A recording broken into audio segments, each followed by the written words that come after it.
प्रिय बच्चों, आज हम आपके लिए इंटरमीडिएट के कक्षा 12 के स्टूडेंट्स के लिए एक बड़ा ही महत्वपूर्ण टॉपिक है, जो कि एक दीर्घ स्तरीय प्रश्न के रूप में यूपी बोर्ड परीक्षा में सामान्यतः पूछा जाता है। एक बहुत ही इम्पोर्टेंट क्वेश्चन है, डेरिवेशन है इसका। वो है ओम के नियम की व्युत्पत्ति।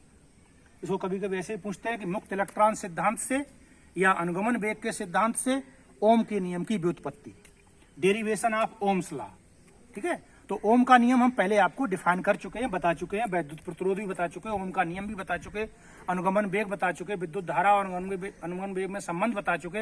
ये सभी सूत्र जो इसमें प्रयुक्त होंगे वो सभी सूत्र आपको पहले बताए जा चुके हैं। ठीक है, तो देखिए इसमें व्युत्पत्ति कैसे करेंगे कि माना किसी चालक तार की लंबाई स्मॉल एल और परिच्छेद क्षेत्रफल कैपिटल ए है। कोई तार है तो उसकी लंबाई है एल और परिच्छेद क्षेत्रफल है ये वाला कैपिटल ए।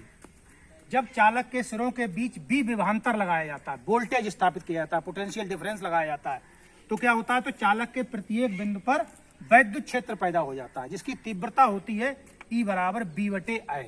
ठीक है, तथा इस वैद्युत क्षेत्र के कारण मुक्त इलेक्ट्रॉन पर एक बल लगता है, क्योंकि ये जब कोई वैद्युत क्षेत्र में कोई आवेश होता है स्थित, तो उस पर एक बल लगने लगता है, फोर्स लगने लगता है, इससे वैद्युत बल कहते हैं। तो वैद्युत बल का सूत्र है F वेक्टर बराबर माइनस E वेक्टर। यहाँ माइनस इसलिए लगाया गया है कि जो बल की दिशा होगी वो जो बल लगेगा इलेक्ट्रॉन पर, वो वैद्युत क्षेत्र की दिशा के विपरीत लगेगा, क्योंकि इलेक्ट्रॉन पर माइनस चार्ज होता है इसलिए। ठीक है, तो ये माइनस चिन्ह यहाँ विपरीत दिशा को बता रहा है, लगता है, जिससे इलेक्ट्रॉन वैद्युत क्षेत्र की विपरीत दिशा में अनुगमन वेग BD से गति करने लगता है, क्योंकि जब फोर्स लगेगा उस पर तो वो गति करने लगेगा, उसमें त्वरण पैदा हो जाएगा, त्वरण पैदा हो जाएगा तो वो गति करेगा, तुरंत गति, और तुरंत गति करेगा तो उसकी जो है चालक के भीतर चूंकि इलेक्ट्रॉन है, मुक्त इलेक्ट्रॉन होते हैं, आयन होते हैं, परमाणु होते हैं, तो उनसे उनकी टक्कर होगी। तो टक्कर से क्या होगा कि उसकी गति मंद पड़ जाएगी, धीमी पड़ जाएगी। तो वो मंद गति से, यानी एक नियत सूक्ष्म वेग से गति करता है, जिसे अनुगमन वेग कहते हैं। तो इससे गति करने लगता है VD से, तथा चालक में I वैद्युत धारा बहने लगती है। जब इलेक्ट्रॉन गति करने लगता है तो चालक में धारा बहने लगती है, क्योंकि आवेश के प्रवाह की दर को धारा कहते हैं, धारा बहने लगती है। अतः वैद्युत धारा तथा अनुगमन वेग में एक संबंध पीछे वाले उसमें बताया था वीडियो में, I बराबर NEABD। ये रिलेशन है, पहले से पता है हमको, तो ये समीकरण नंबर 1 डाल दिया हमने। ठीक है, यदि इलेक्ट्रॉन का द्रव्यमान m है तो बल F बराबर माइनस E के कारण इलेक्ट्रॉन में उत्पन्न त्वरण। अब त्वरण बराबर होता है बल बटे द्रव्यमान, तो बल का सूत्र लगा दिया, ये वाला बटे द्रव्यमान कर दिया। और जबकि वैद्युत क्षेत्र की तीव्रता का सूत्र होता है E बराबर B/L, तो यहाँ E की जगह पे B/L लगा के एक सूत्र और बना दिया, इलेक्ट्रॉन के त्वरण का मान, यहाँ वेक्टर नहीं लगाया, तो EB/ml, ये इसकी वैल्यू हो गई त्वरण की। ठीक है, और त्वरण भी उसी डायरेक्शन में होगा जिस डायरेक्शन में फोर्स है, और फोर्स किधर लग रहा है, वैद्युत क्षेत्र की दिशा के विपरीत लग रहा है। ठीक है बेटा, अब देखिए आगे फिर थोड़ा सा और आगे बढ़ेंगे। यहाँ तक समीकरण 2 डाल दी।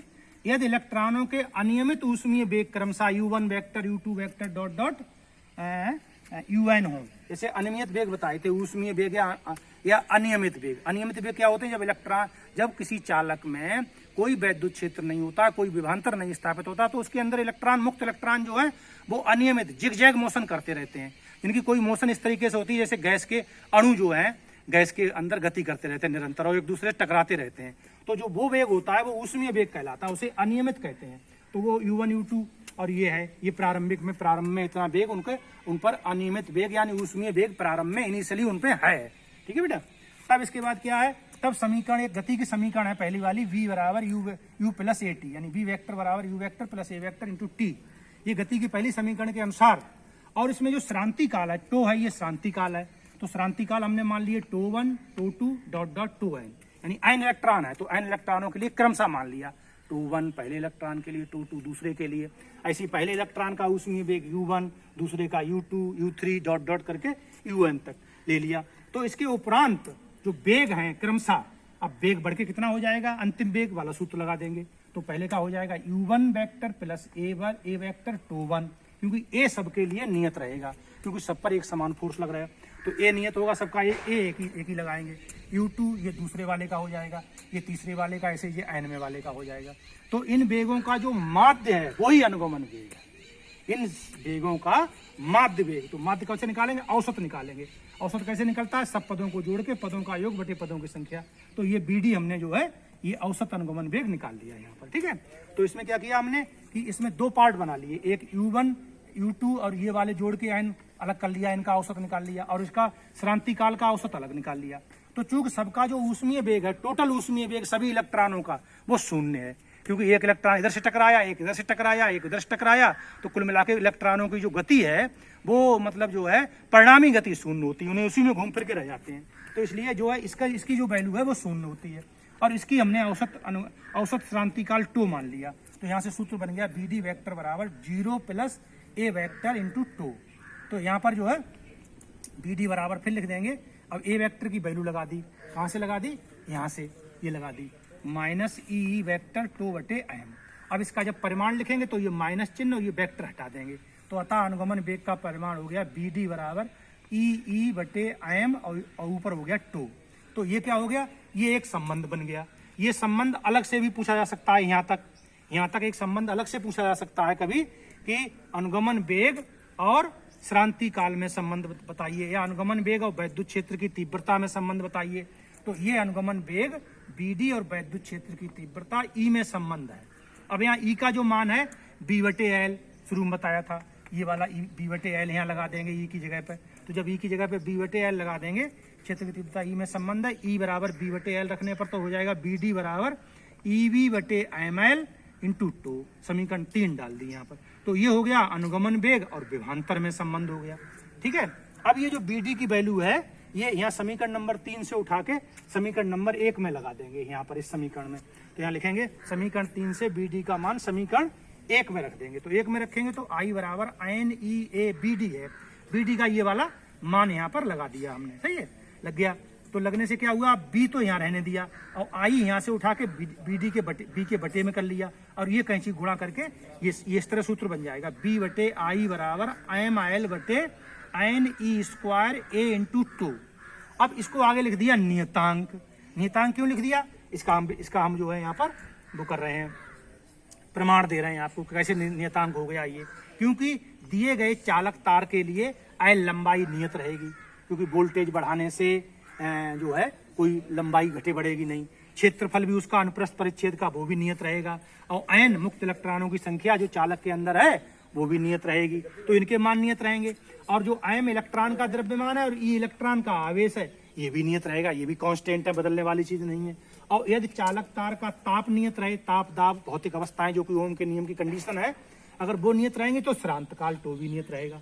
अतः यदि चालक की भौतिक अवस्थाएं जैसे ताप दाब आदि नियत रहे तब ML बटे NE स्क्वायर A इंटू टो बराबर नियतांक, ये पूरा नियतांक बन जाएगा। तो इसको यहाँ पर लगा देंगे, इसकी जगह पर नियतांक तो हो जाएगा, अर्थात B बटे I बराबर नियतांक। यही ओम का नियम है। ओम के नियम में क्या बताया था कि यदि किसी चालक की भौतिक अवस्थाएं जैसे ताप दाब घनत्व आदि ना बदला जाए तो चालक के सिरों पर लगाया गया विभवांतर और उसमें बहने वाली धारा का अनुपात एक नियतांक होता है। तो ये सिद्ध हो गया ओम का नियम, ओम के नियम की व्युत्पत्ति हो गई। और अच्छा, और ये जो नियतांक है ये B बटे I, इसको आपको पीछे पढ़ा दिया गया है कि ये चालक तार का प्रतिरोध कहलाता है। तो इसका मतलब है कि जो चालक तार का प्रतिरोध है इसका एक सूत्र और प्राप्त हो गया हमको, R बराबर ML बटे NE स्क्वायर A इंटू टो। तो ये चालक का प्रतिरोध का एक सूत्र बन गया। ये बड़ा इंपॉर्टेंट सूत्र है, आगे इससे हम ये पता लगा लेंगे कि चालक का प्रतिरोध लंबाई के अनुक्रमानुपाती होता है। अगर चालक तार को खींच के इसकी लंबाई बढ़ा दें तो प्रतिरोध बढ़ जाता है, और इसके जो क्षेत्रफल है इसका ये वाला इसके व्युत्क्रमानुपाती, यानी तार मोटा ले लेंगे तो क्षेत्रफल कम हो जाएगा, वो क्षेत्रफल मोटा लेने पर बढ़ जाएगा जिससे कि प्रतिरोध कम हो जाएगा, और तार पतला लेंगे तो A कम होगा जिससे प्रतिरोध बढ़ जाएगा। तो इस तरीके से ये चालक तार का प्रतिरोध है उसका सूत्र बन गया। इससे ये पता लगा सकते हैं कि प्रतिरोध किन किन बातों में निर्भर करता है। और एक महत्वपूर्ण बात ये भी पता लग गई, यदि चालक की भौतिक अवस्थाएं नहीं बदली जाएंगी तो चालक का प्रतिरोध नियत रहेगा, R बराबर नियतांक, तो ये नियत रहेगा। तो इस तरीके से ये ओम के नियम की व्युत्पत्ति है भाई, ये बहुत ही इंपॉर्टेंट है, लॉन्ग आंसर टाइप क्वेश्चन है, ये बड़े नंबरों में पूछा जाएगा, 5 नंबर में या 3 नंबर में। तो इसको जो है बहुत अच्छी तरह से तैयार कर लेंगे तो आपको काफी फायदा हो जाएगा, बोर्ड के लिए बहुत ही मोस्ट इंपॉर्टेंट क्वेश्चन है।